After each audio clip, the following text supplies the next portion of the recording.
You know how there's certain things that you remember from your childhood that come back just clear, that kind of freeze in your memory?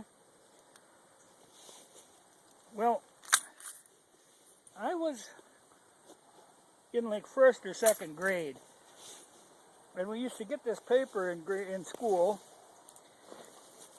called the Weekly Reader that would come around. And we'd have to go up to the front of the class, sit at this table, and we'd read this paper. And one of the articles I had to read was about when these new coins came out, these sandwich coins. And at the time, I was, you grew up thinking a quarter is worth a quarter because it's worth 25 cents. It's got 25 cents worth of silver in it. Well, all of a sudden they put all this copper and stuff in them, and it isn't worth 25 cents anymore. Well, I brought it up to the teacher, and she wasn't real happy with me for doubting the wisdom of this, but, and the excuse was, well, they wear better. Well, I don't recall ever having a quarter wear out on me.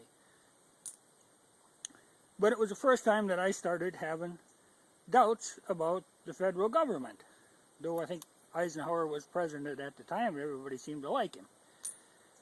Well, now, and at the same time, back then it used to be half the money you'd get in dollar bills was Federal Reserve and half was silver certificates. Well, then all of a sudden they started pulling all the silver certificates, and you had nothing left but the Federal Reserve notes, and that was another red flag to me.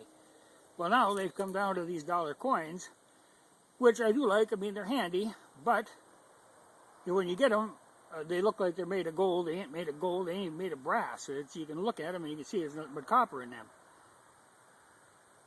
And in my theory, I think we should just start trading in bullets. I think there's more precious metal in a bullet than there is in these coins. But it was the first time that it just brought doubts to my mind. And I don't see it changing.